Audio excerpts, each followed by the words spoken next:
à tous, donc on se retrouve aujourd'hui pour la vidéo sur les parfums d'été. J'ai absolument pas eu le temps de la faire avant de partir, donc je la fais maintenant puisque je suis revenue. Donc je vais vous parler un petit peu des parfums d'été que moi j'affectionne, essayer de vous les décrire au mieux. Et on va commencer tout de suite. Alors je vais commencer avec ceux que je me sers après la douche, puisque je les porte très rarement en journée. Donc le premier, je vous en ai déjà parlé, c'est l'eau déveinée à base de monoeil de chez Yves Rocher, qui est l'eau parfaite pour l'été d'après douche du soir ou de la journée. Il sent vraiment très bon, ça sent le monoeil. Ça n'a pas une tenue excellente, mais ma foi, c'est hyper agréable. C'est très représentatif de l'odeur du monoeil qu'on s'en fait et ça porte hyper bien son nom, l'eau déveinée. J'ai payé ça une quinzaine d'euros pour 100 ml il me semble, donc c'est très raisonnable. Voilà, après c'est pas un grand parfum mais c'est quand même très agréable à avoir. Et le deuxième dont je me sers et qui a un petit peu finalement la même odeur, c'est un des Comptoir Sud Pacifique. Alors il m'arrive de le porter en journée aussi celui-là parce qu'il a une très bonne tenue. C'est le Aloha Tiare et donc il est vraiment... ouais, c'est vraiment... C'est plus des fleurs. C'est plus, je dirais, fleurs de frangipanier, fleurs de tiare. Ça n'a pas une odeur de monoeil comme ça. Le monoeil, je vous rappelle que c'est une fleur de tiare qui est macérée dans de l'huile de coco. Donc il n'y a pas de fleur de monoeil, hein. C'est la fleur de tiare. Là, ça me fait plutôt penser à plutôt des fleurs, c'est-à-dire de la fleur de frangipanier, de la fleur de tiare.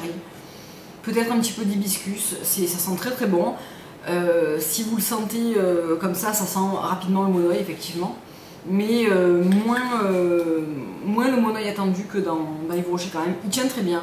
Généralement moi j'aime bien les Comptoir Sud Pacifique, j'en ai toujours quelques-uns. Ils sont très agréables. Vous pouvez les trouver sur leur site internet, vous pouvez les trouver au printemps, ils sont vendus aussi également. Donc voilà, c'est un parfum que j'aime vraiment beaucoup. Ensuite, trois qui se ressemblent beaucoup parce que ce sont des parfums d'été, frais, avec des agrumes, etc. Et le premier que je porte depuis vraiment des années et des années, c'est l'eau d'orange vert de chez Hermès, que j'aime toujours autant, année après année. Ça a vraiment l'odeur de la peau d'orange avec une note verte et légèrement boisée. C'est unisexe, donc on le porte tous les deux. Et j'aime bien aussi dans la même gamme l'eau de pamplemousse rose qu'on porte également tous les deux, que je vous présente pas là. Mais c'est vraiment un super parfum d'été, je trouve. C'est vraiment frais, c'est pas du tout entêtant et en même temps ça tient bien. Donc c'est vraiment une odeur que je connais par cœur et que je porte. Je réfléchis même plus, quand j'en ai plus j'en rachète et voilà quoi. C'est vraiment un parfum que j'ai tout le temps, qu'on a tout le temps dans notre salle de bain. Ensuite, deux escales de chez Dior que j'aime particulièrement. Donc la première c'est l'escale à Portofino, donc elle est composée d'essence de cédra d'Italie, d'essence d'amande de Sicile et d'essence de fleurs d'oranger. C'est la première des deux que j'ai achetée et elle est fabuleuse, on sent vraiment le citron en premier lieu, c'est vraiment le citron qui est légèrement adouci effectivement par l'amande. On sent un peu la fleur d'oranger, mais oui si on la sent quand même. J'ai vraiment le souvenir de quand je le spray, moi c'est vraiment le citron que je sens sur le cou, c'est très rafraîchissant, c'est très agréable l'été. La tenue n'est pas excellente, mais ça ne me dérange pas de me reparfumer avec ça parce que ça rafraîchit vraiment. Et ma foi, je la trouve vraiment très bien. Donc c'est Escala Portofino. Et l'autre, c'est Escala Parati, qui est légèrement différente, enfin qui est même très différente, et qui se compose d'essence de petits grains, d'essence de bois de rose et d'absolu de fève tonka. Et là, on a une note qui est pour le coup un petit peu plus masculine, un petit peu plus chaude aussi, mais qui correspond hyper bien à l'été. Ça vieillit bien sur une peau chaude en fait. Ça se développe très bien. Et moi j'aime bien cette note de fève tonka qui réchauffe et qui amène une pointe de féminité dans une eau qui est quand même, je trouve, assez masculine. Donc c'est très intéressant. Et j'aime beaucoup cette escale de Dior. J'aime un petit peu moins les autres. Il y a Pontichéry et il y a également Eau Marquise.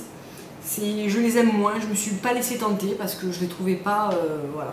Mais c'est vrai que j'aime bien le principe de ces eaux d'été qui ont quand même du caractère. Ensuite, une que j'ai aussi depuis longtemps et que j'aurais du mal à m'en séparer, bien que je la porte pas systématiquement et que j'aime bien l'utiliser aussi, surtout septembre-octobre, c'est la colonne du 68 de chez Guerlain. Donc c'est une colonne qui est assez vieille. Je crois qu'on la trouve plus maintenant chez Sephora, on la trouve plus que dans les boutiques Guerlain. Mais cette odeur, c'est... Donc c'est mix. Moi je la trouve légèrement vanillée, ça a quelques notes de bois, de vanille, peut-être un petit peu de tabac, je sais pas. Et donc elle est composée de 68 matières premières. Donc je vais pas toutes vous les citer, mais quelques-unes dans le désordre. Donc de la bergamote, du basilic, de la lavande, du petit grain, du citronnier, de la violette, du cassis, du cardamome, du jasmin, du frangipanier, de la fleur de magnolia, de la fleur d'oranger, du santal, du musc, de la praline.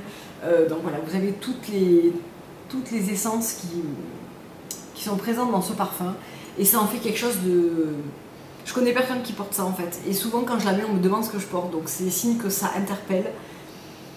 C'est une odeur un petit peu indescriptible. Je la trouve chaude, un petit peu masculine et en même temps avec une pointe vanillée qui est juste superbe.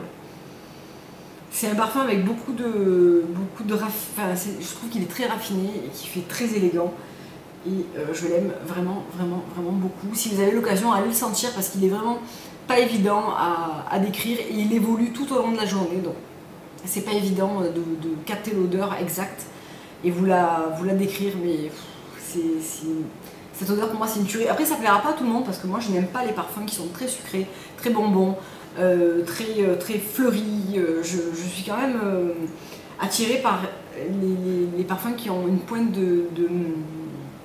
d'essence masculine. Enfin, j'aime bien avoir ce côté un petit peu contrebalancé et celui-là est parfait pour ça. Et enfin le dernier qui est finalement plutôt fleuri, c'est Amazing Grace, donc que j'ai toujours pas acheté l'autre version parce que avec la crème pour le corps qui est vraiment forte en parfum, je me sers de mon petit travel size que j'avais eu dans le petit plumier que j'avais acheté, la State of Grace, et du coup je l'ai toujours pas racheté parce que ça fait un petit moment que je le porte et il en suffit de très peu. Donc c'est Amazing Grace de chez Philosophie qui sent hyper bon. Je trouve qu'il est vraiment particulier. Ça sent, je dirais, un bouquet de fleurs et en même temps une note de poudre et de frais et de propre. C'est une odeur qui est très fraîche et propre quand même, malgré le fait qu'il y a des fleurs. L'émulsion pour le corps est géniale parce qu'elle laisse vraiment... J'en ai mis ce matin, je la sens toujours. Elle laisse vraiment une empreinte parfumée sur la peau qui dure longtemps. Et du coup, il suffit de très peu de parfum pour l'agrémenter. Et j'adore ce parfum. C'est vraiment un parfum super. J'aime beaucoup ces côtés frais et propres de chez Philosophie. J'aime quasiment tous leurs parfums finalement.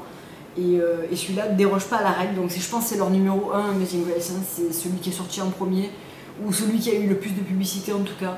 Mais il est vraiment super. Il n'est pas évident à trouver. Je sais que plusieurs fois on m'a posé la question où j'achetais mes parfums Philosophie. La plupart du temps je les achète sur internet et de temps en temps sur Skin Store. Alors ils ne sont pas tous disponibles pour la livraison sur la France, mais des fois en coffret ils sont disponibles. Donc il faut regarder dans chacun. Et je sais que le coffret Amazing Grace est disponible sur l'envoi en France. Et en ce moment vous avez moins 20% sur tout le site. Donc voilà, si ça peut vous aider. Sinon je vous conseille d'acheter le plumier des 5 senteurs. J'avais fait une vidéo à ce sujet des 5 senteurs Philosophie où il y a dedans Amazing Grace et Baby Grace qui est une tuerie, Pure Grace que j'adore qui est mon parfum numéro 1 chez Philosophie avec celui-là, Inner Grace et Eternal Grace. Et au moins vous pouvez sentir les 5 fragrances en petit format de 10 ml. Mais je trouve que ça dure assez longtemps parce qu'ils sont quand même plutôt tenaces et du coup ça vous permet de les tester. Voilà, bah écoutez, j'espère que cette vidéo vous aura plu. N'hésitez pas à me dire comme d'habitude ce que vous portez l'été, ce que vous aimez comme parfum et tout ça. Et puis je vous dis à très bientôt pour une prochaine vidéo. Au revoir.